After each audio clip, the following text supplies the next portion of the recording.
Saya akan tunjukkan Pak Wamen, ada surat staf sus presiden yang sudah dicoret-coret dan informasinya dari pejabat di Kemendes, di jajaran Anda.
Sebenarnya jauh sebelum surat dari staf sus kepresidenan itu, saya itu sudah sering mengoreksi surat-surat dari lembaga pemerintahan. Ketika ada surat dari Kemenkes langsung dikirim ke saya, langsung di-tag ke saya, bukan dikirim, di-tag, di-mention, dimintai tolong untuk dikoreksi. Jadi saya koreksi dengan ada tambahan catatan seperti yang ditampilkan di surat tersebut. Surat-suratnya itu konyol baik dari sisi substansi maupun dari sisi tata bahasa. Nah, jadi di samping untuk mengkritik substansi, saya juga mengkritik tata bahasanya. Itu hanya sebagai sarkasme saja. Barangkali staf sus ini kan suatu fenomena baru, apalagi staf sus milenial ya. Ini perkiraan saya. Barangkali karena itu juga maka ini menjadi lebih ramai daripada surat-surat yang sebelumnya yang sudah saya koreksi. Tapi kebetulan yang sampai masuk ke pemberitaan dan menjadi kontroversi yang paling besar memang baru sekarang. Saya harusnya tahu. Itu nggak sulit kok ngecek media saya, bisa dilihat sampai ke bawah sekali. Di situ ada surat-surat yang sebelumnya sudah pernah saya koreksi.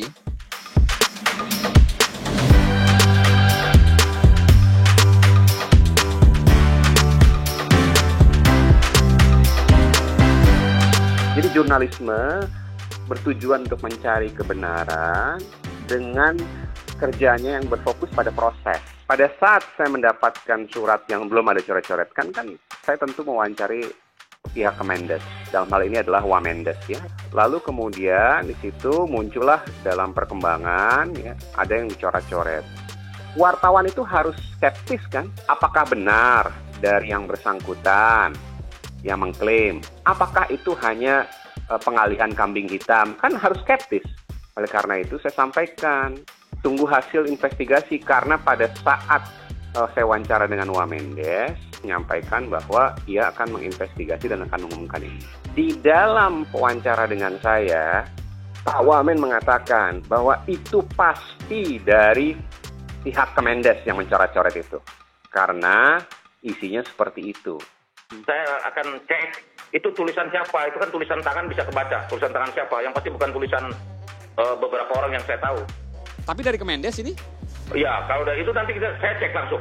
Mereka mendapatkan informasi dari sumber, tapi entah kenapa mereka tidak melakukan verifikasi terhadap si sumber itu, kemudian mengambil bintang tamu yang adalah pejabat tinggi yang barangkali tidak tahu tentang administrasi di bawahnya. Dalam hal ini posisinya adalah Pak Wamen Desa. Itu kan berbahaya ya, maksud saya. Berbahaya bagi para pegawai Kementerian Desa yang nantinya barangkali akan menerima dampak dari situ. Kalau seandainya surat itu benar dari yang bersangkutan, dari hasil investigasi ya benar. Tapi kalau seandainya nanti ditemukan ada hal yang lain kan kita nggak tahu. Sebagai wartawan kita harus skeptis. Tapi kalau bukan dari pihak Kemendes, ya kita bersyukur. Berarti hipotesis adanya skandal itu untuk kasus ini tergugurkan, kan gitu.